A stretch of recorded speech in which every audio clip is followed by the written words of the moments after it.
Маленькие мечтатели. Сразу хочу сказать, что в этом видео я покажу, как починить куклу самыми подручными средствами. Вы только посмотрите. При этом у головы куклы в шее сохранилась подвижность. Всем большой привет, друзья! Добро пожаловать на канал. И, как видите, с одной из наших ОМГшек произошло ЧП. Кукла в прямом смысле потеряла голову. По словам моей дочки, она с ней играла, и в какой-то момент кукла выскользнула из рук. Упала на пол, и причем голова сразу отлетела в другую сторону. Сказать, что Ксюша расстроилась, это ничего не сказать. Дочка плакала крокодильями слезами, ведь кукла совсем новая. Мы только недавно снимали на нее обзор. А тут такое. Причем нам еще повезло, ведь шея осталась целой. Отломался лишь якорь, который держал голову.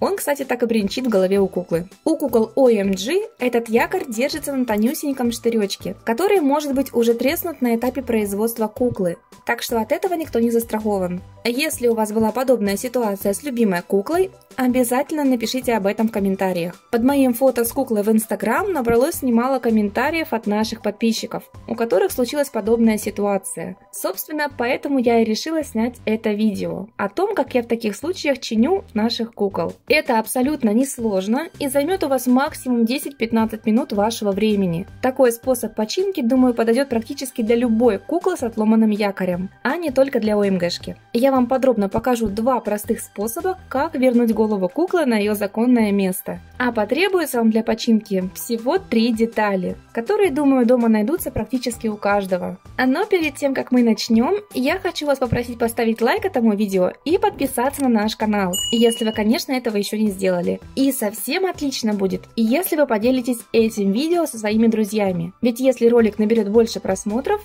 это поможет в развитии нашего канала, и больше людей узнают об этом легком способе починки любимой куклы. Ну а теперь я расскажу вам, как мне удалось починить голову Мисси Мяу. Дело в том, что это уже не первая кукла, которой я восстанавливаю голову. Первой куклой, на которой я, так скажем, тестировала свой метод починки, была куколка Динь-Динь. Это было 6 лет назад. Мы с мужем Ксюшке на 2-летие подарили фею Динь-Динь, и в процессе игры она открутила кукле голову. Голова была на якоре, и, как вы поняли, он отломился. Мне тогда стало интересно, что же там внутри бренчит. И так я, собственно, и узнала о существовании шейного якоря у кукол. Ведь в детстве у меня были старенькие Барби, у которых голова с легкостью снималась в процессе игры. Если это, конечно, было нужно. Сразу хочу сказать, что в этом видео я покажу, как починить куклу с самыми подручными средствами. Вот прямо сейчас, когда ваш ребенок стоит перед вами в слезах, оплакивая любимую куклу. В интернете просто море видео о том, как починить куклу профессионально. Но многие из них довольно трудны в исполнении, требуют покупки дополнительных дорогостоящих материалов, которые вам могут попросту больше не пригодиться. Ну а если вы уж совсем ленивый человек, то можно заказать тело с AliExpress.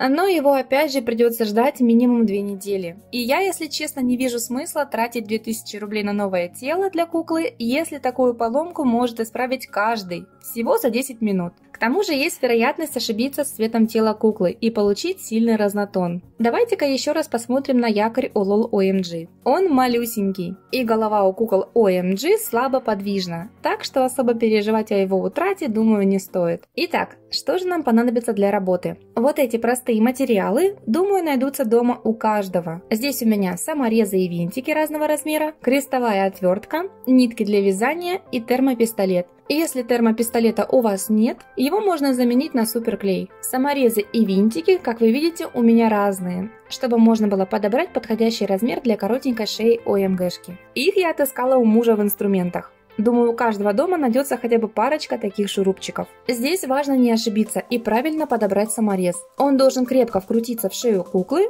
но при этом нужно следить за тем, чтобы пластик не треснул, а половина самореза осталась не вкрученной. Этот слишком маленький.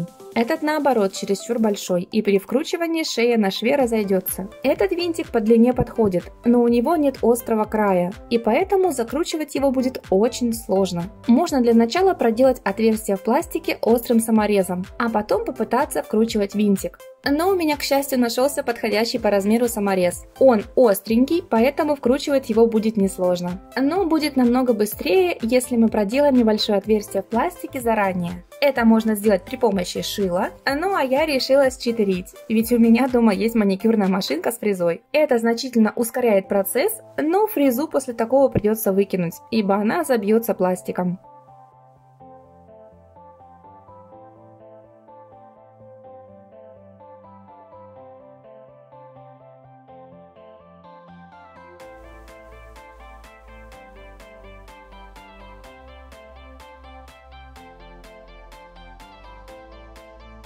Теперь, когда отверстие для самореза готово, его можно с легкостью вкрутить, но не до конца, а оставив у верхушки примерно сантиметр.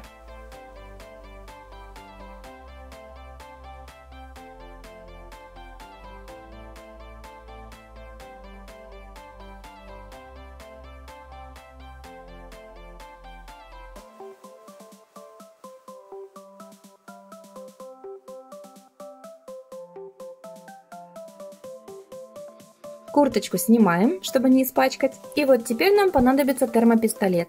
Если нет термопистолета, то его заменит суперклей. И нитки для вязания. Нам нужно нитками обмотать часть самореза, которую мы оставили не вкрученной. Но перед этим нанести на саморез суперклей, чтобы нитки не разматывались. И вот так закручиваем нитку поэтапно, не забывая промазывать ее суперклеем. Но по возможности я бы все-таки посоветовала вам поискать у знакомых или купить в магазине термопистолет. Он все равно в будущем вам по-любому пригодится. Вещь незаменимая. Суперклей – это как самый последний вариант для починки, так как у него довольно едкие пары, и с ним нужно работать очень аккуратно, так как он может заляпать куклу. Да и промазывать каждый слой не особо удобно. Нитку наматываем так, чтобы она стала почти вровень с толщиной шеи. Отрываем ее и фиксируем термоклеем. Бусины вместо ниток использовать я бы вам не советовала, так как вам нужно будет долго выбирать их по диаметру, и голова в итоге на бусину может и не налезть. А вот нитку с термоклеем можно в случае необходимости подрезать, чтобы легко надеть голову на куклу.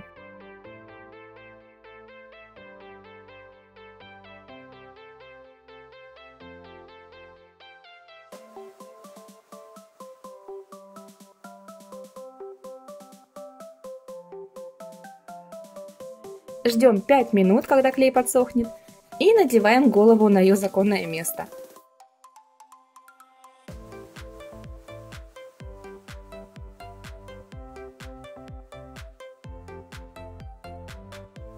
Как новенькая. И к моему удивлению, голова за счет намотанных ниток стала даже более подвижна, чем на родном якоре.